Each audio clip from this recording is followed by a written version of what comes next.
আসসালামু আলাইকুম আঙ্কেল, কেমন আছেন? ওয়ালাইকুম আসসালাম। আলহামদুলিল্লাহ। কি ধানের জ্বালা লাগাইতেছেন? জ্বালা না তো চাচা 29 29 29 29 ধান।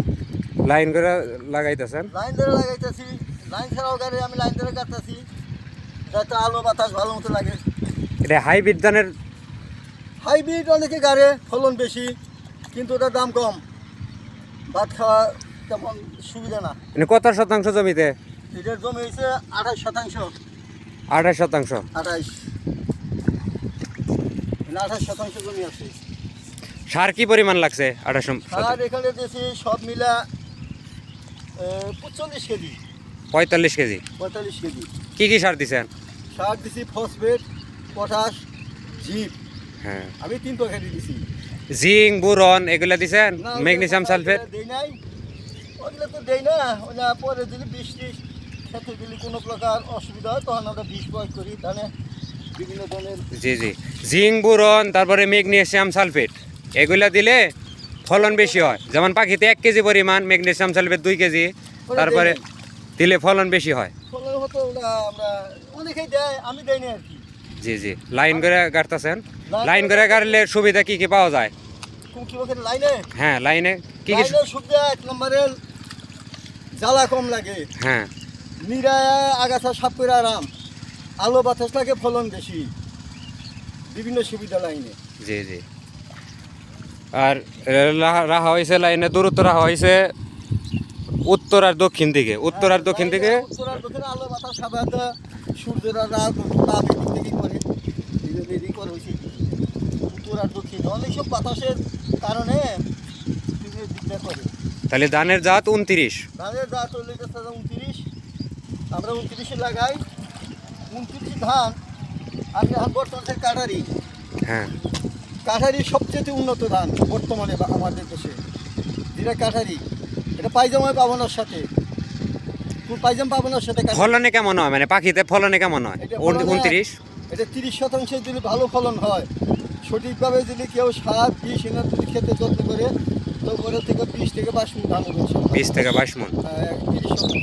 আর এটা আর এই অঞ্চলে শতাংশ কত? 30% এক পাখি? 30% এখানে এক পাখি বা 1 বিঘা। 1 বিঘা। 30% এক পাখি, 1 বিঘা আমাদের এলাকা। জি জি জি। তো আমাদের ধান এটা হলো সবচেয়ে আমাদের কিছু না, একটা ধান ভালো এটা না কাঠারি।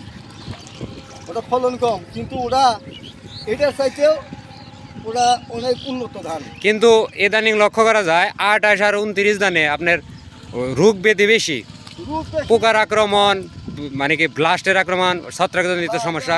28 এখন এটা ধান, এটা তো এই ধানটা বহুদিনকার পুরাতন। এটা বোধ জি, জি। আমরা পারি পরে 20-25 বছর হয়ে গেছে। 29 আবার দেখতেছে 28 29। যেমন আপনার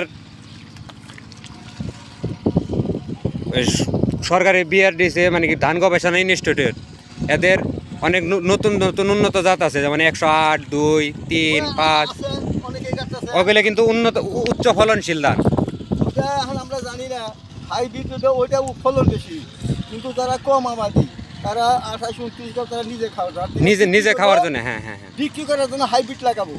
জি জি জি। ওর ধান বেশি হবো, ফলন বেশি হবো, ওটা বিক্রি করে দিব, কিন্তু ওটা ভাত খাওয়া কষ্ট, ওটা ভাত ভালো লাগবে না, সে কোনো সুস্বাদু না ভাত। আচ্ছা, এই যে চারা যে গাড়তেছেন, চারার বয়স কত দিন? তারা বয়স হয়েছে ওই তো পড়া, সারা বয়স তো পড়া 40 থেকে 45 দিন। 40-45 দিন না?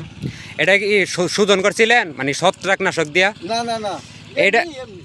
যদি এই যে ধানের যে গাড়ার পরে ব্লাস্টে বিভিন্ন পচন রোগ হয়, আপনি যদি ছত্রাকনাশক দিয়া যদি স্প্রে করতেন, মানে কি জ্বালা তোলার আগে, এই চারা তোলার আগে, তাহলে আপনার পরবর্তীতে ছত্রাকজনিত সমস্যা কম হইতো। ওরা জানিও না অত দূর আমরা।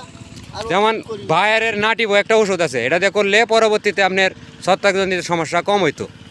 ওরা হয়তো করিনি আমরা। এটা যেমন এখন ধানের দিনে আধুনিক পরবর্তীতে কিছুতে আসতে হবে। সমস্যা হয়। হ্যাঁ হ্যাঁ হ্যাঁ হ্যাঁ, এই ধান জন পোষা লাগিয়ে দেবো, ধান সঠিকভাবে তার উঠবো।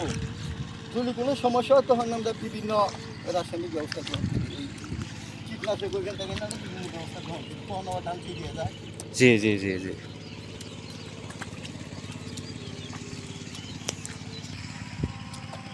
ঠিক আছে আঙ্কেল, লাগান। আচ্ছা। সব তো আল্লাহর রহমত, আল্লাহ ফলন বেশি দিলে ভালো হইলে আর সঠিক পরিচর্যা করলে ফলন ভালো পাবেন ইনশাআল্লাহ। দোয়া করি ভালো ফলন পান। ধানের যে দাম চাচা আঙ্কেল শুনেন, এই ধান বিঘাতে যে দাম হয়, ধান নিম্নমানের ধান খেতে থেকে তোলার সাথে সাথে 1500 টাকা যদি প্রতি মন বিক্রি করা হয়, এখানে কোনো মতো থাকবে। মানে খরচা বেশি, আপনারা লাভ। কামলা খরচ, কাটা খরচ, ভাত খরচ, বিষ খরচ, বিভিন্ন জায়গায় এক মন ধান আমরা দেখা যায় যে এক মন ধান আমরা ঘরে যখন তুলবো শুকানো না ভিজা ধানি 1400 থেকে 1400 বেশি পড়ে যায় এক মন ধানে খরচ। এটা হলো সিন্ডিকেট, সরকারি সিন্ডিকেট। এগুলো তো বাংলাদেশে একটা সমস্যা। কারণ এই ধান শুকানো ধান কমপক্ষে 1600-1700 মন থাকতে হইব, আর ভিজাটা টান দেবো 14 থেকে 1500 মন থাকবে। তো এসে গৃহস্থ যারা আবাদ করে তাদের মোটামুটি এলা পোষাবো, তাছাড়া মুশকিল। গৃহস্থ ধান আবাদ করতে যে খরচ, বাংলাদেশে খরচ, পানির খরচ, ট্রাক্টর খরচ, বিষ, বিভিন্ন খরচ দেখা যায়, তাতে প্রতি মন ধান 1400টার মতো পড়বে বর্তমানে। এখন লাভ থাকে না, যত লস সব কৃষকের, বাংলাদেশি কৃষকের লস। তো এই ধানেও তো লস, আবার কেউ তো ধানের এত বার কে জায়গা থেকে চালের দাম এত দাম বেশি গে, চালের দাম হবে না যে খরচ কুতুরি।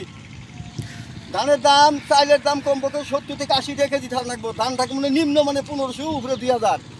এখন সরকারি ভাবে যদি সারের দাম, কীটনাশকের দাম দাম কমা দেয়, ডিজেলের দাম কমা দেয়, কারেন্টের দাম কমা দেয়, কিন্তু ধানের দাম কমু, তিনটার দাম তো কমে নাই। সারের দামও বৃদ্ধি, ওগুলোর দাম ঠিকই বাড়ে, কিন্তু আপনারা ধানের দাম নাই, ফসল পান না। তাহলে কয় যে ধানের দাম, অনেকে কয় যে ধানের দাম বেশি হয়েছে। দু একজন তারা কিনে খায়, চাল কিনা খায় ঢাকাতে, তারা জানে না তাদের বাপ মা তো ধান তৈরি করতে কুটিটা খরচ হয়, প্রতি মনে ধান কুটি লাগে।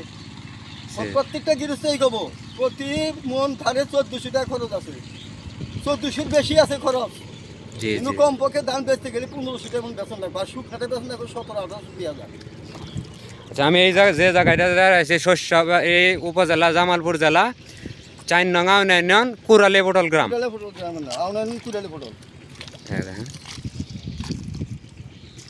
ঠিক আছে আঙ্কেল, ভালো থাকেন, কাজ করেন। আল্লাহ হাফেজ, আসসালামু আলাইকুম।